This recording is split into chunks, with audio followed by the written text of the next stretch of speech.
Hello ಸ್ನೇಹಿತರೆ, ಎಲ್ಲರಿಗೂ ನಮಸ್ಕಾರ.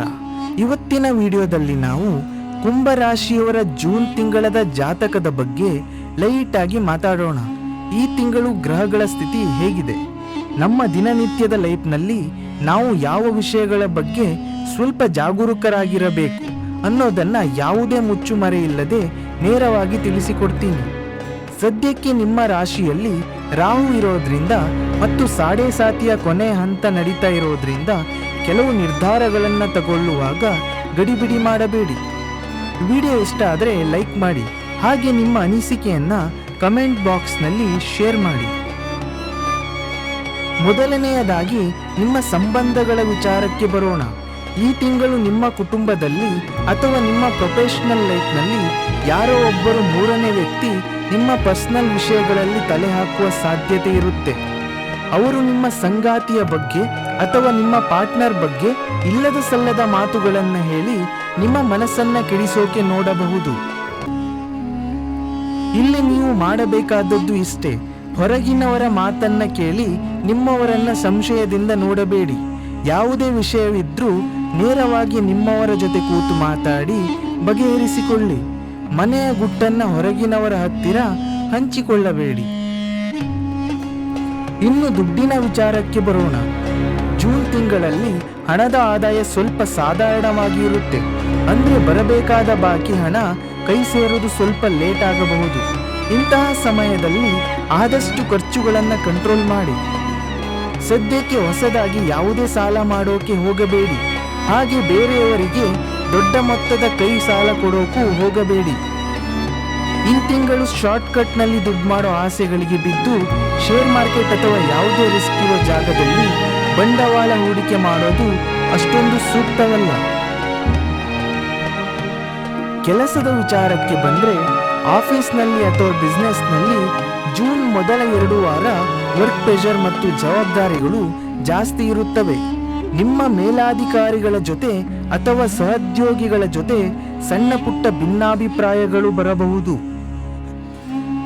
ಈ ಸಮಯದಲ್ಲಿ ಸಿಟ್ಟಿಗೆದ್ದು ಕೆಲಸ ಬಿಡುವ ಮೂರ್ಖತನ ಅಥವಾ ರಿಸೈನ್ ಮಾಡುವ ತಪ್ಪು ನಿರ್ಧಾರವನ್ನ ತಗೋಬೇಡಿ.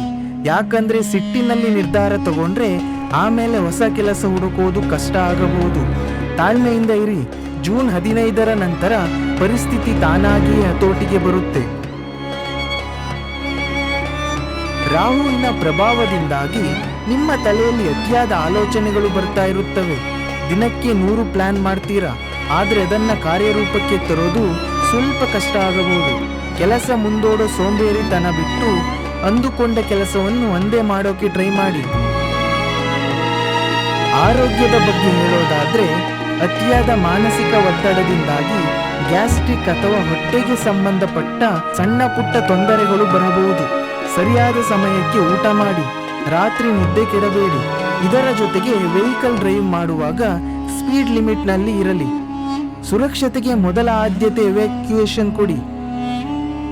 ಕೊನೆಯದಾಗಿ ಸಾಡೆ ಸಾತಿ ಇರೋದ್ರಿಂದ ಮನಸ್ಸಿನಲ್ಲಿ ಒಂದು ರೀತಿಯ ಒಂಟಿತನ ಅಥವಾ ಬೇಸರ ಮೂಡೋದು ಸಹಜ. ಎಲ್ಲರಿಂದ ದೂರ ಉಳಿಯೋಕೆ ನೋಡಬೇಡಿ. ಸಂಜೆ ಟೈಮ್ನಲ್ಲಿ ನಿಮ್ಮ ಫ್ಯಾಮಿಲಿ ಜೊತೆ, ನಿಮ್ಮ ಮಕ್ಕಳ ಜೊತೆ ಸ್ವಲ್ಪ ಸಮಯ ಕಳೆಯಿರಿ. ಮನಸ್ಸು ಹಗುರವಾಗುತ್ತೆ ಮತ್ತು ಪಾಸಿಟಿವ್ ಎನರ್ಜಿ ಸಿಗುತ್ತೆ. ಈ ಸಮಯದಲ್ಲಿ ಗ್ರಹಗಳ ನೆಗೆಟಿವಿಟಿ ಕಡಿಮೆ ಆಗೋಕೆ ಸರಳವಾದ ಪರಿಹಾರಗಳು ಅಂದ್ರೆ, ಪ್ರತಿ ಶನಿವಾರ ಹನುಮಾನ್ ಚಾಲೀಸ್ ಪಠಣೆ ಮಾಡಿ. ಸಾಧ್ಯವಾದರೆ ಪ್ರತಿದಿನ ರಾತ್ರಿಯೂ ಕೂಡ ಹನುಮಾನ್ ಚಾಲೀಸ ಪಠಣೆ ಮಾಡಿ. ಹಾಗೂ ಪ್ರತಿದಿನ ರಾತ್ರಿ ಮಲಗುವ ಮುನ್ನ ಓಂ ಶಂ ಶನೇಶ್ವರಾಯ ನಮಃ ಮಂತ್ರವನ್ನ 21 ಬಾರಿ ಜಪಿಸಿ. ಸಾಧ್ಯವಾದರೆ ಶನಿವಾರದ ದಿನ ಕಾಗೆಗಳಿಗೆ ಅಥವಾ ಮೂಕ ಪ್ರಾಣಿಗಳಿಗೆ ಸ್ವಲ್ಪ ಆಹಾರ ನೀಡಿ. ಒಂದು ಪಾಸಿಟಿವ್ ವಿಷಯ ಏನಪ್ಪಾ ಅಂದ್ರೆ, ಜೂನ್ 15ರ ನಂತರ ಬುಧಾದಿತ್ಯ ಯೋಗ ಆರಂಭ ಆಗೋದ್ರಿಂದ ಹಳೆಯ ಕಾನೂನು ಸಮಸ್ಯೆಗಳು ಬಗೆಹರಿಯುತ್ತವೆ. ಕೊನೆಯದಾಗಿ ಒಂದು ಮಾತು: ಜೀವನ ಅಂದ ಮೇಲೆ ಏರಿಳಿತಗಳು ಇರೋದು ತುಂಬಾ ಸಹಜ. ಈ ತಿಂಗಳು ಗ್ರಹಗಳ ಸ್ಥಿತಿ ಸ್ವಲ್ಪ ಏರುಪೇರಾಗಿದ್ದರೂ ಜೂನ್ ಕೊನೆಯ ವಾರಕ್ಕೆ ಬರುವಷ್ಟರಲ್ಲಿ ಪರಿಸ್ಥಿತಿ ಖಂಡಿತ ಸುಧಾರಿಸುತ್ತೆ. ನಿಮ್ಮ ಆತ್ಮವಿಶ್ವಾಸವನ್ನ ಯಾವುದೇ ಕಾರಣಕ್ಕೂ ಕಳೆದುಕೊಳ್ಳಬೇಡಿ.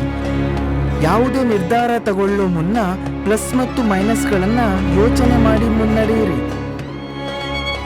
ನಿಮ್ಮ ಕಷ್ಟದ ದಿನಗಳು ಕರಗಿ ಶೀಘ್ರದಲ್ಲೇ ನಿಮಗೆ ಒಳ್ಳೆಯ ದಿನಗಳು ಬರಲಿ ಅಂತ ನಾನು ಆ ದೇವರಲ್ಲಿ ಪ್ರಾರ್ಥಿಸುತ್ತೇನೆ.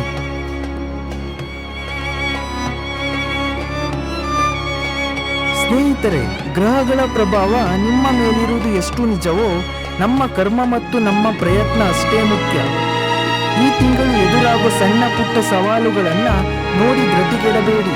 ಯಾಕಂದ್ರೆ ಪ್ರತಿಯೊಂದು ಕಷ್ಟದ ಸಮಯವೂ ನಮ್ಮ ಲೈಫ್ನಲ್ಲಿ ಒಂದು ಒಳ್ಳೆ ಪಾಠ ಕಲಿಸೋಕೆ ಬರುತ್ತದೆ.